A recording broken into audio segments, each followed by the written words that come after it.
I believe we may be live at this point. So, hello everybody and welcome to the Eternal Community League Thursday Weekly. I'm Cygnus Infinity, and with me today casting is my good friend The Rock. This time he's not having to do double duty between casting and producing, which means that he should be able to be a lot more focused this time. Hello, everybody. We're going to be starting off with a match between Kalos and Numbers. Kalos is once again on yet another iteration of her You're All Ice Heart combo deck. I believe this is version 5 at this point. Well, Numbers is on Xenon Killers. Yeah, Kayla's been working on this deck for I think at least a week or so from what we've seen, changing different color combination or factions. So here we see her trying out a shadow version with like I believe Thief's Picks and Colony Matron. It's an interesting choice. Yeah, I imagine that she's going for Colony Matron as a possible defensive option. Be able to clog up the board a bit and maybe gain some life while doing so. Yep. I haven't played with it much since it was dropped as a promo, but it's very slow to get Yeah, going, so we shall yeah, see. but so's the rest of her deck, so it kind of fits in. Of slow and plotting. I think she just needs more like cards or interact early. I do like the Wisp though as being kind of a spell. Well, we're ready to dive on in. Players are prepared, so let's watch some Eternal. Let's do it. Now we see the choice of running Rip Knife Assassins in Xenon Killers for Numbers. That's a card that we've seen in the past in Argenport decks when it was released, but not so much in a Xenon style list. You'd usually think you want to go bigger for Xenon, but this particular Xenon list that Numbers is on does seem to play a lot more in the range of those Argenport mid decks. But I mean, look at that. It's also running Orc Interrogators. Yeah, it looks like they're trying just a mix of things, maybe. I mean, Rip Knife is still it's a great early unit and it can block pretty much anything on the ground in trade, so Yeah, it's a great card, that's for sure.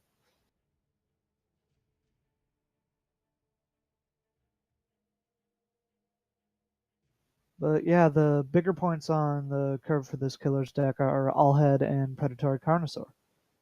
I like Number's choice of putting a Twin Brood Sauropod in the market alongside the Predatory Carnosaur, because if you have an Allhead or even two in play, going and getting that going and getting that Sauropod can result in some very big threats and extra card advantage as well if you get it and send one back to the market later on with the second merchant. yep. Twinbreed's been a card that's floated around a bunch for as an extra threat from sideboards for control decks, but now having the market, you can just play one and basically draw two cards.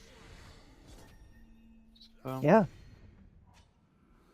I like that players continue to explore ways to take advantage of their markets just to get to not be down on cards since you're just normally exchanging a card for a card, whereas Echo and Fate and other abilities kind of give you an extra resource to pitch. So ooh, Magenta Wisp. I like that choice for Kalos. It really is a unit that functions as a spell.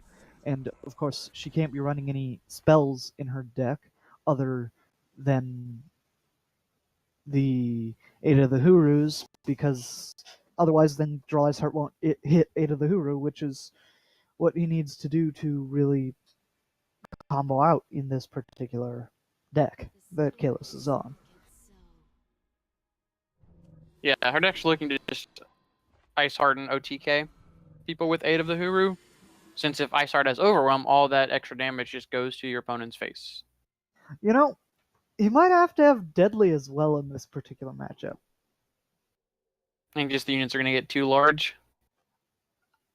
Very possibly. I mean, we already see two L heads in hand, but I suppose the combination of units already around could provide enough of an explosive turn anyway. Hmm. So Kalos currently has one part of the combo in hand, in that, what's it even called? Hunter's Harpoon, right? And of course, there's the second one that she had in hand as well, just put on top with a second sight. There's Ural. Ural is part two of that combo, but she still needs to find a way to give him Overwhelm, and then she might be able to explode. Yeah, I how does don't. Ice Heart work? It doesn't cast the card, right? It just does damage for the cost. It draws the top spell of your deck and deals damage to each enemy unit equal to the cost. Okay. Remember, Island actually casts spells, so I don't know how similar Ice Heart was. So, kind of cards we haven't seen very often in Eternal. Hmm. I wonder. I wonder if there's a world where you want your all to be getting a large time spell while you have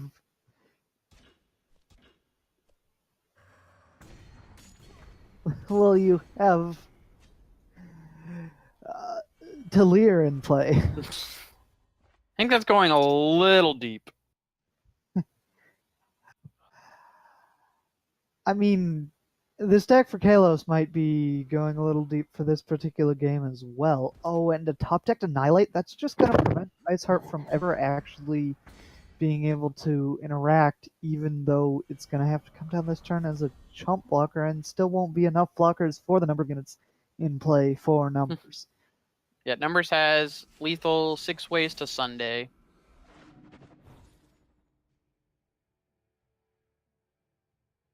Speaking of Sunday, I believe numbers is locked at this point.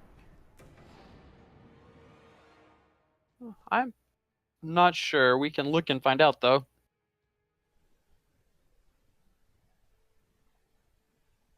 If I recall, he had been They're somewhat on the actually on the border. fringes.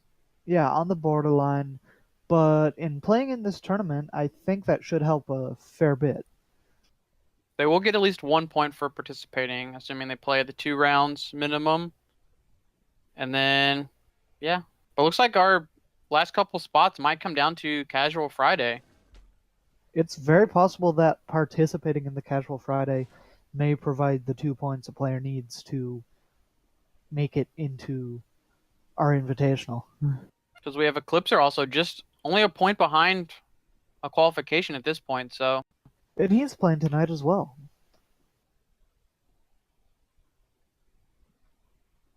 yep. So today we'll kind of watch how these points shake out. And then tomorrow, 1 point might be the difference between playing for our $300 prize pool potential. Is it up to that yet? Or are we still It's below currently sitting around $170. 170? Okay.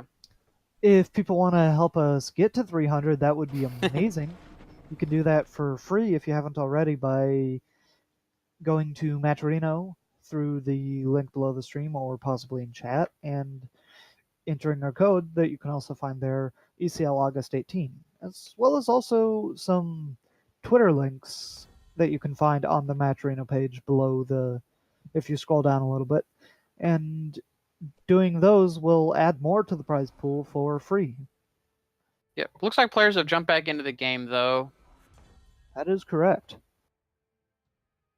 See both players with slightly slower hands. Numbers couldn't deploy a turn 2 teacher, unfortunately for them. Thief's Pick. Yep, another way to get Ice Heart through. I'm not sure about all these weapons. Like, do you need Hunter's Harpoon? It doesn't give evasion. And just 4 cost is pretty clunky, I think. Yeah, I'm wondering if Kalos wants to be trying to run more units.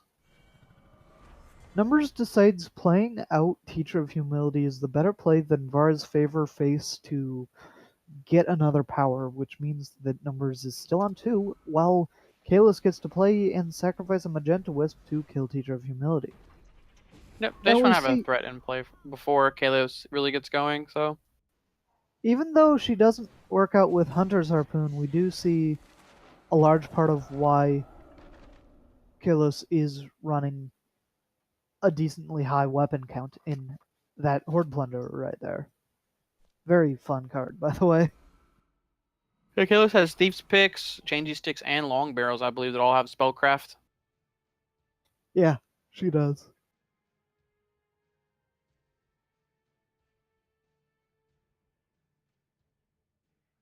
I'm kind of surprised that she's going for a version of this list right now that doesn't use the market, because that's a place where she could be placing spells that aren't Aid of the Huru, and even send Aid of the Huru if she accidentally draws it off of not Ural. Oh, I didn't even realize that she's choosing to forego a market here. That's definitely an interesting choice. We haven't seen very many players take that route recently. Yeah, markets feel pretty ubiquitous at this point in Eternal. And I mean, Geneve Merchant would give Kalos access to more Ice Hearts, so and this deck seems to consistency is the big problem for it. Right.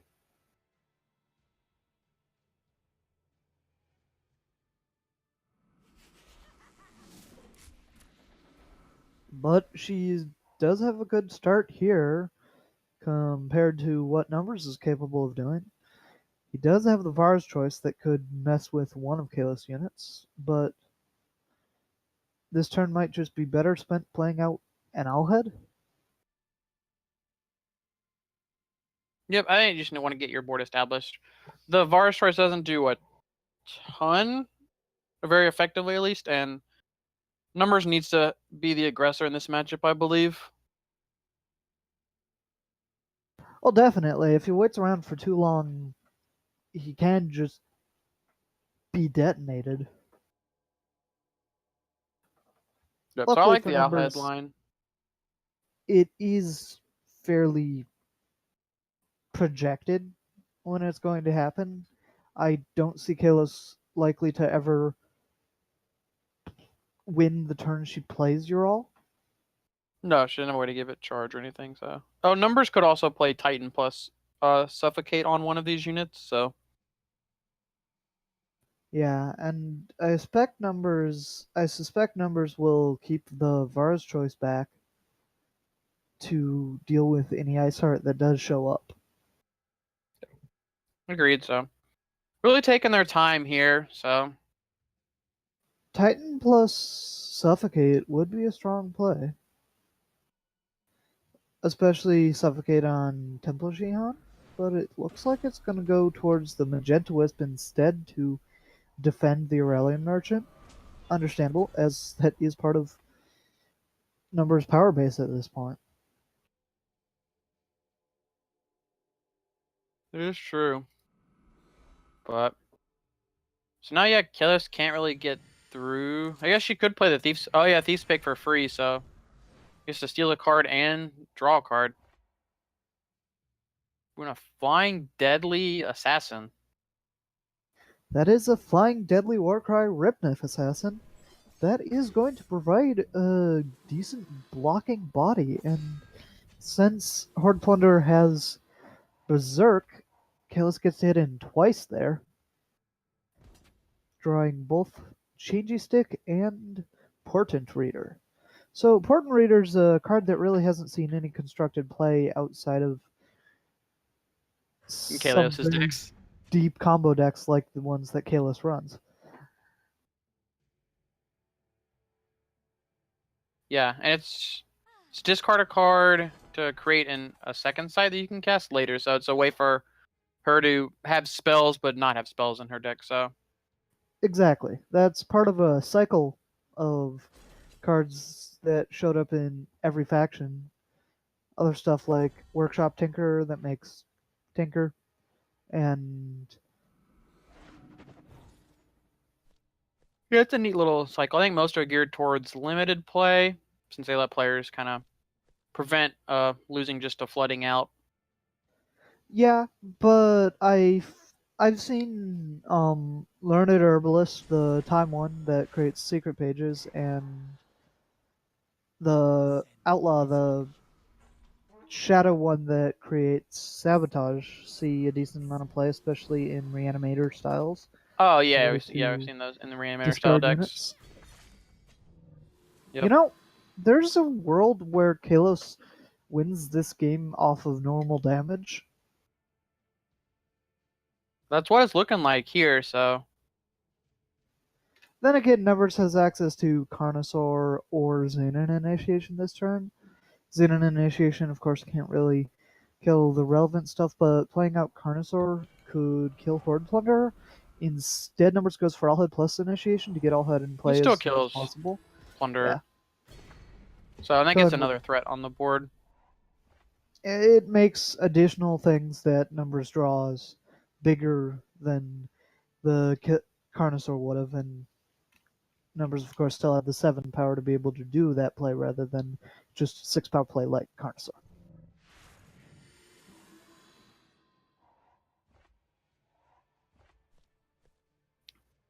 The Chaos deck is pretty interesting. I don't know where it would rank on a tier list, but it looks kind of fun. You play all I these can things that actually do double duty as well. I'm willing to say it would rank very poorly on a tier list, but I'm really happy that she keeps iterating with this list, trying really hard to find a way to make it work. What about the fun tier list though?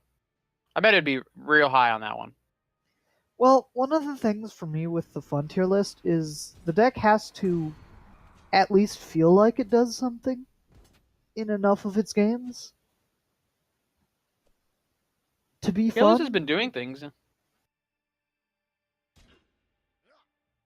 She must enjoy it. She's brought it to at least 3 or 4 events now, so Obviously, yes, I believe she was actually the one who first came up with Ice Heart combo way back a long time ago, possibly even in set 1, and she's revisiting it now that there's so many ways to have spells without actually having spells in your deck.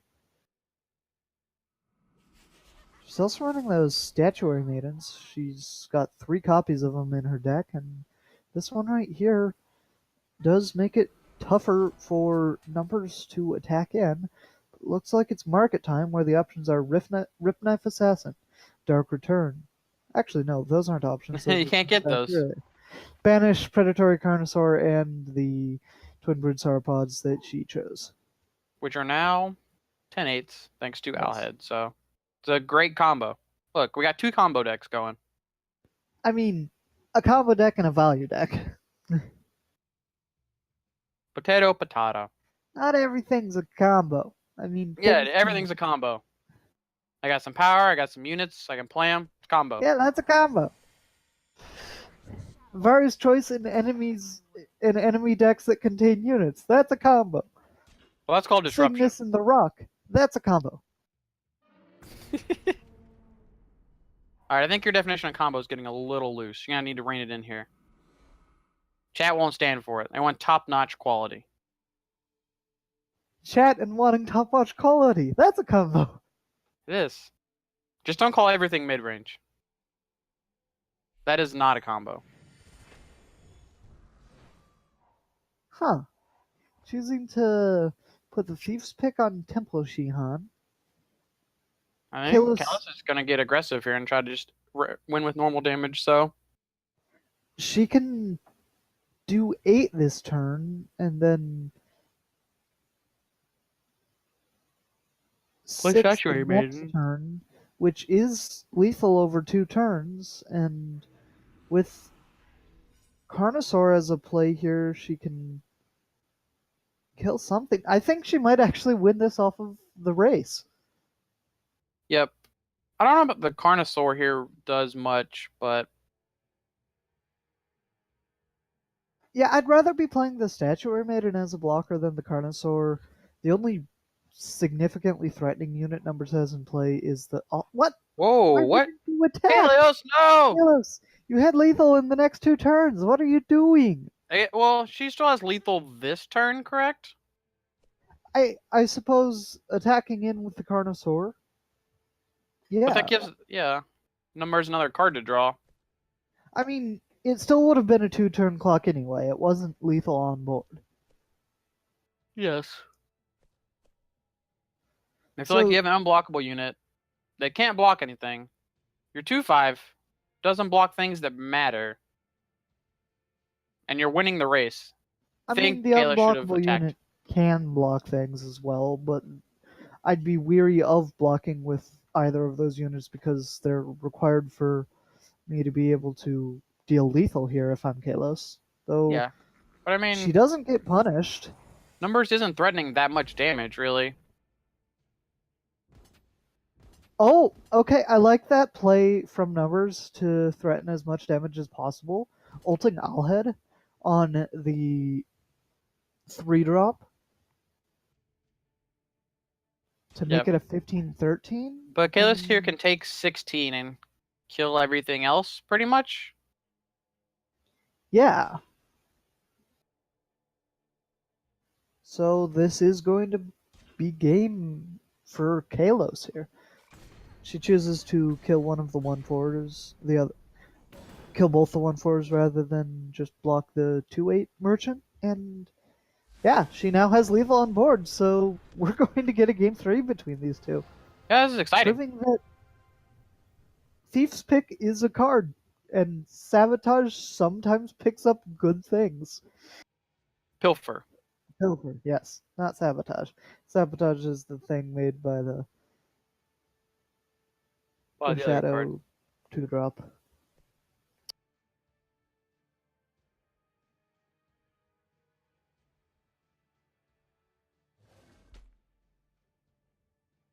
Here's play jumpers back. Players jumping into the game fairly quickly, it looks like.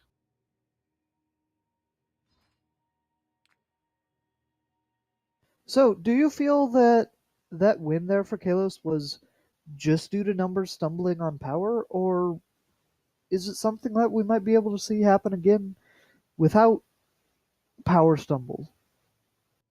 Could happen again, potentially. I mean, Kalos does have lots of evasive units or ways to give evasion, so. But her units are generally much smaller than numbers, so. You're right there, which is part of why when I look to make a deck that runs Horde Plunder, I look to play really big spellcraft weapons on her. Yeah, what's the biggest spellcraft weapon? That would, well, it depends on your definition of big. The biggest spellcraft cost. I think there's the one that does gun down. The one Or is that that does Gun Down costs 7 itself and just only one? Okay. spellcrafts for 1. Maybe What Changes does Stick is the most expensive. 5 That's 1 only that's what I can 13? think of. Right. I was more talking stat line wise. Oh, I see. I feel like the point of Horde Plunder though is to play just cheat the spellcraft ability as much as possible. Yeah, yeah. So you want more expensive spellcraft cost than you do weapon costs, I think. In general, And I suppose that Changing would be Stick the is the case. most expensive one I can think of that sees play in either format. Players are in game now, though, so let's watch this Oh, game 3 of the match. I'm not sure if Kalos kept this hand or not. I would not have, because it's a bunch of power and then a 5 drop and a 6 drop. Nap keep. Now, did she top that Ice Heart, or. She did. Okay. I suppose she did so to have a way to deal with at least one removal spell out of numbers. Yeah, but numbers has also come out fairly slow. No 2 drops. So it was not getting punished that much by her line or her either her keep or her mulligan. I'm not sure which. So She knows that her deck is slow anyway, so a slow deck, a slow hand that has some good later defensive options and an Ice Heart seems keepable to me. And that long barrel as well but is you another still need part to of the play cards in setup. the early game. I think just waiting to play your first play being a 5 drop is an easy way to lose any game, but we'll see how this turns out. So numbers just getting aggressive with their 4-3. Probably play another one, or probably Titan actually. Just keep the pressure going. Well, that 5 drop is going to be able to create chump blockers every turn. That's true. And I mean, right now, numbers is representing two units that you'd kind of want to be chump blocking, but you're only particularly worried about chump blocking the Sandstorm Titan. But a top deck Suffocate is going to make all of those points about the Colony Matron moot. Yeah, that's real bad for Kalios now. She's gonna take 9 this turn, and with an Interrogator coming down, Kalis is at 12 after that attack. Iceheart, however, can be a good blocker for a big unit like Sandstorm Titan, but we see there's an all head on top of numbers. I think they should have bottomed that. I think they would want to look for a removal spell, but Oh, thinking about removal spells, numbers could have played Aurelian Merchant and grabbed Vara's Choice, Xenon Initiation, Banish, or Predatory Carnosaur out of the market. Those all count as removal. true. I think maybe numbers just didn't think of what their entire turn was gonna be, so which can be difficult sometimes of thinking of if I draw X card, how does my turn change? So, where do we see the Merchant come down for Vara's Choice? And Kalos is gonna have to block with this Wisp. Yeah, then that's a chump. I don't see a way that Kalos can get out of this either. Yeah, it turns out Xenon Killers, when functioning, is not quite slow enough to give Kalos time to assemble the combo, it seems.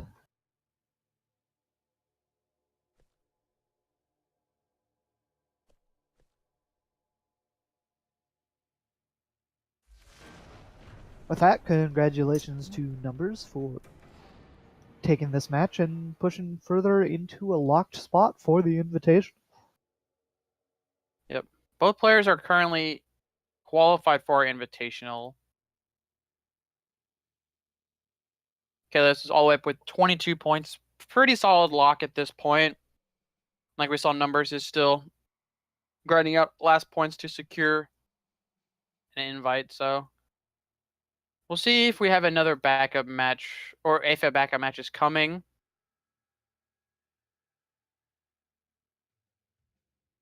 I believe we still have a couple players still playing their round. Ah, Safar versus Sono. I suppose that's unsurprising. It's a moderately controlling deck, Sono's side, versus Chalice, Safar's side. Yep. Chalice, the killer of fast rounds for eternity.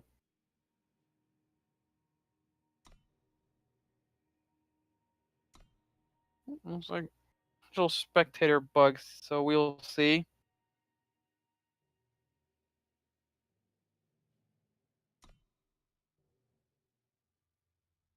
Yep, so Safar has been our resident Chalice player. I don't think they've changed hardly any cards from their list that I've noticed.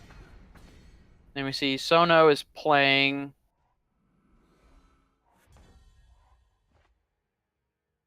Sono is playing a Dark Moment Creation deck. Wow, okay. Creation running Shadow rather than. Dang it. Primal. Yeah, so we see Shadow for some card draw and some hard removal, such as Annihilates. See Quarry's Iron is a nice pickup since the deck kind of struggles early without like Heart Hailstorms. See Banishes, in Cold Bloods. Statue of Maiden's interesting. One Vital Arcana. I guess just it needed an extra spell in the deck. And life gain plus card draw is pretty nice. So let me see the typical 4 Heart of the Vault, 4 Sandstorm Titans, 3 Moments. Yeah, Vital Arcana has actually been showing up fairly almost frequently in various time-based control decks. Yeah, we've seen at least I've seen a sudden resurgence of Tempora control style decks on the ladder, but it looks like we are into the match now, and so far And we're sitting only getting at hand 6 cam. life. Sono So has another Moment of Creation and another Iron and Moment of Creation in hand. Now that Moment right now is only making 3/3s, so it's really not a huge threat. One of the things I suppose you kind of have to be wary of worried about in this deck for Sono. A lot fewer of the spells are cantrips or straight up card draw. They're more frequently just one for ones that aren't getting you extra card draw, and There's that can no result find the in. ways or anything in the deck, so I mean they have Call the Deck and Cores, which are operate as card draw, but they don't have something like a Wisdom of the Elders, which is just straight up a draw two. So I'm not sure this Petition. I think that could have probably been a find the way, and that gives you an extra pseudo spell. So, but they're felt confident enough to bring it today. So We see that with them running the petition, they're still on a decent number of sigils because it's also a Seek Power deck. yeah, looks like Safar might have been able to stabilize this game. So Yeah, they have one a more Harshful sweeper to effect. draw, and then just a bunch of random dorks to block. So This is a free block for the. I suppose not free because you still lose the unit, but that's exactly what you want to be doing with your Lumen Defender. Anyway, look at all of the life gains Safar is getting here. Safar even has the Amber Ring Crystalline Chalice combo assembled. yes, probably one of their favorite combos. Yes, the. Hey, if I put two cards together, I have a sundial or a moondial that But you get three that threes leaves behind for a 5 power. yeah, that leaves behind a 3/3 each turn.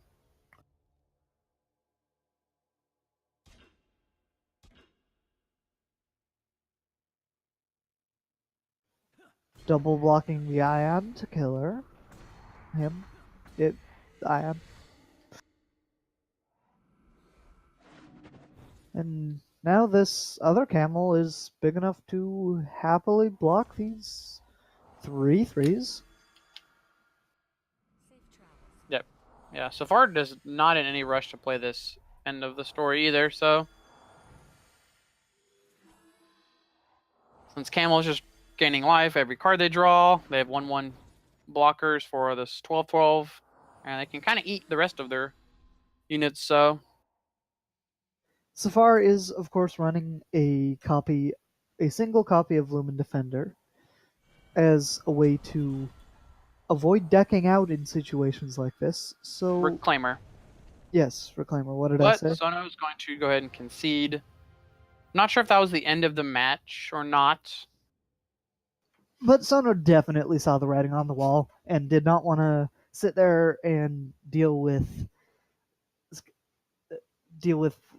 guard tower lethal, which could have happened. It appears that was the end of the match with Sono taking it 2-0. Safar. Yes, Safar, not Sono. I think my co-casters are hitting the bottle a little early today. If you need the bottle of water, Yes. sure Feels like that am. was the last match, so we'll take a brief break.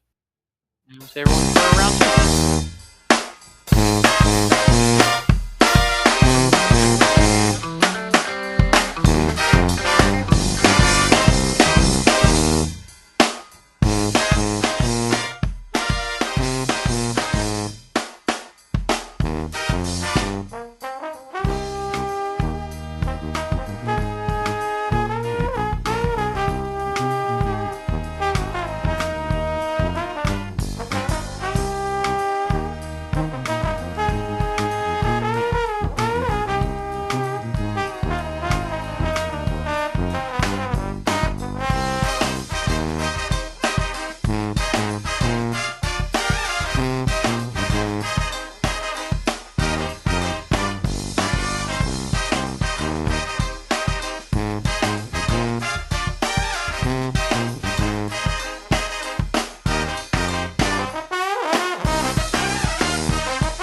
with round Not yet. two. Now we are. And we are now back with round two. My bad. This round we're going to have Eclipser Lol versus Safar. Now, we caught the tail end of Safar's Chalice match last round, but this time we're gonna get to see a full round with it. Specifically because Eclipser is on an interesting Elysian Dino midrange deck. I'm willing to call it midrange even though it's running a 14 cost unit because it has Bond. That's fine. Yeah, they are real dino heavy here. We see Dairy, Patriarch, World Bear, and then the typical ones of Carnosaur and Thundering Carasaur. What is Clutch Mother's cost? Is it quad primal or just 3? I do not I remember. don't actually know. Cause it seems kind of awkward to have Thundering Carasaur and then with just quad time and then have a quad or triple primal card in your deck. It is just a one of, but I even wonder if 6 primal sigils is too many for a Carasaur deck. I'm willing to believe that force it a two faction deck can manage to play a 4 influence requirement unit just fine. On turn 6? I mean, there's I haven't there's a done the world numbers, where but it we'll doesn't see. always happen, but we'll Chat, run see. the numbers Yeah. for us. They do have trail makers as well. So they effectively have 16 cards that produce so with the seats, banners, crests, and trail makers. Right. Now, Eclipser has a hand here that contains 2 World Bear Behemoths and some early interaction. That might be keepable against a Chalice. I'm not sure, though.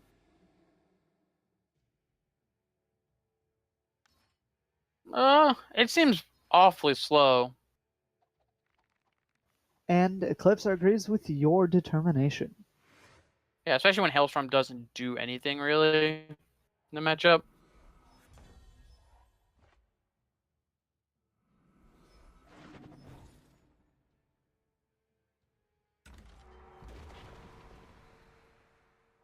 Instead, we're going to see Eclipser on a hand that's really dependent on Trailmakers and Amber Acolytes for power. Yep, especially this one, Living Acolyte. And we know it will since Safar is playing Chalice. You are sounding a bit robotic to me, The Rock, and since you're not the producer today, you might be sounding that way to chat as well. My apologies, Cygnus. Ha ha ha. We'll work it all out, so. Chat, just don't fire me. But yeah, the Eclipser's found a couple powers so they can start casting their threats. Yeah, having that 6/7 World Bear Behemoth out seems good, but it's just gonna die right away. Mm-hmm. Safar's kind of being slowed down by power as well, but Chalice draws into this turn's 5th power anyway. As far as also getting to do everything their deck wants to, though.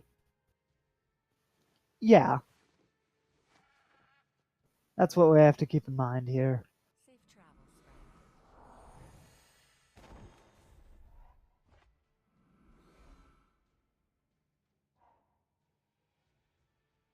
So yeah, this turn we'll either see a Desert Marshal come down or just a Wisdom, since Safar is likely going to just sweeper this board away from Eclipser. Oh, the Island Story. I missed that one. Kill the World Bear Behemoth means that Safar probably doesn't feel yet required to make use of that end of the story. We might see this Equivocate come down since it's not doing much else in the matchup. Maybe.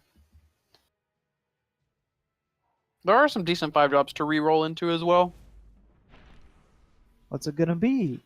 It's gonna be a Grave Markeroni. That is not one of those. Don't even know what that card does.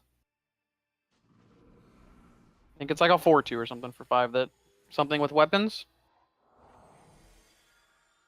Yes, tribute. Draw a weapon of your choice from your deck. There are no weapons in Eclipse's deck, so it's just a 4/2 for 5. They did not build their deck with that in mind. Bad deck building. Definitely not. I You always do got. not believe that's bad deck building, though. Not in the slightest. Well, you don't build your decks to prepare for any equivocate rolls.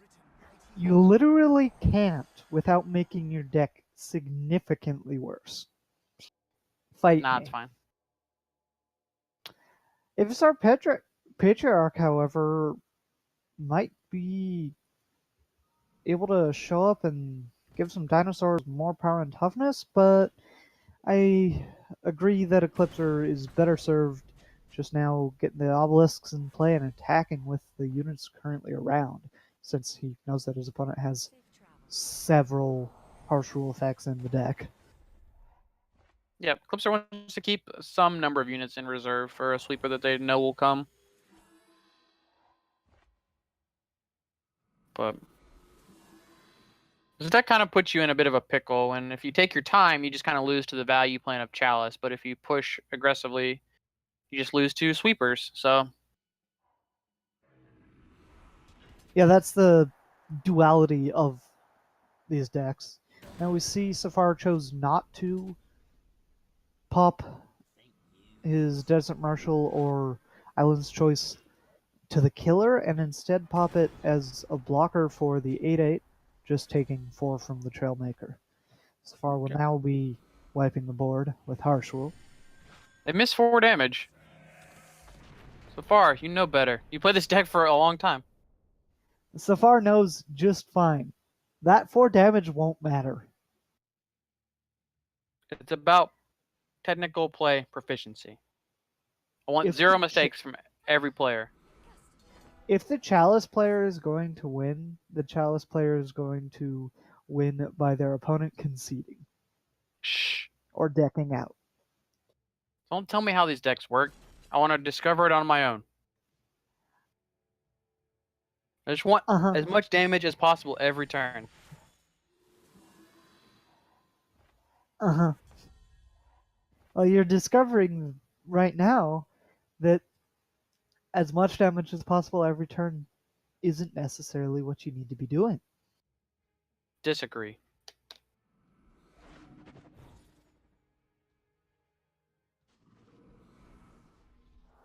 Just gotta play one way. As I say in other card games, face is the place. Chat, confirm or deny. Except for when it's not.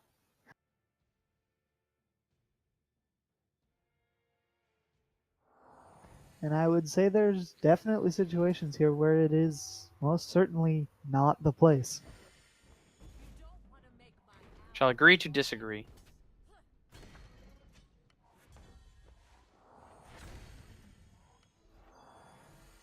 Yeah, so far, pretty much can just take their time doing whatever they want now since Eclipser doesn't even have a large threat in play.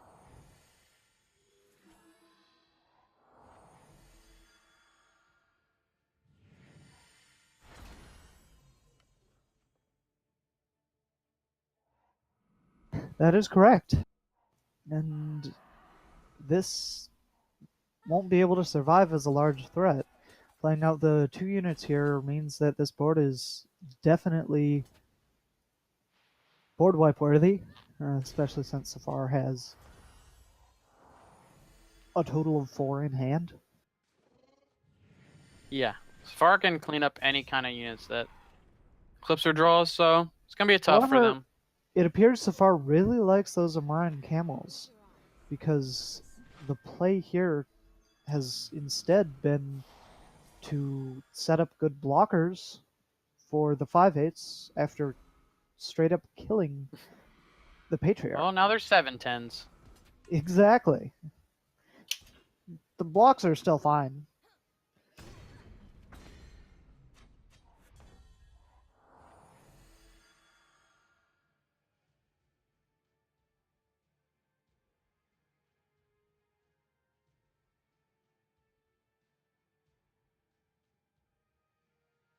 Also learned that our lovely producer is on Team Chalice for this match, Oh, which gives us another reason to fire drop her. some fires in the chat. The thing is, at this point, it definitely seems like Safar has enough of an advantage that it's going to be really tough for Eclipser to be able to finish this. Especially since we see Safar's over starting life total. Those camels are putting in real good work.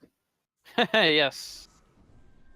But Safar kind of has the better board, but can't really answer this 11-11. Without wiping his own side of the board and killing those camels. But fortunately, Safar can just draw lots of cards in the meantime. Passage of Aeons actually is a absolute beating here because it breaks 3 Xenon obelisks, And Eclipser making has had Safar's side of the enough. board actually bigger. And then, yeah, it's a reasonable position to concede there if you're Eclipser.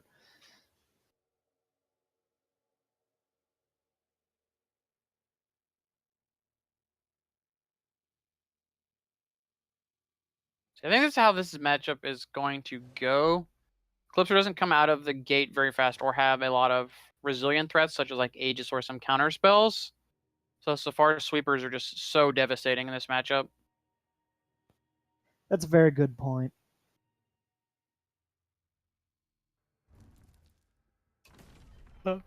We'll see if Eclipser can Get take out some of the gate sneaky faster lines. this time. Yeah, much faster, or just try to find ways to quote unquote punk Safar out of this matchup.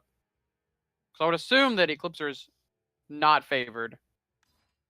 It does not seem to be the case, that's for sure. Chad agrees that faces the place, so the Rock 1, Cygnus 0. Oh, No, not keeping score though. well then. Yeah, we're off here. Eclipser again with a slow hand. They do have Merchant though to get a threat since they do have a lot of ramp in hand. I think this is a turn. It looks like it's gonna be a turn 4 World Bearer.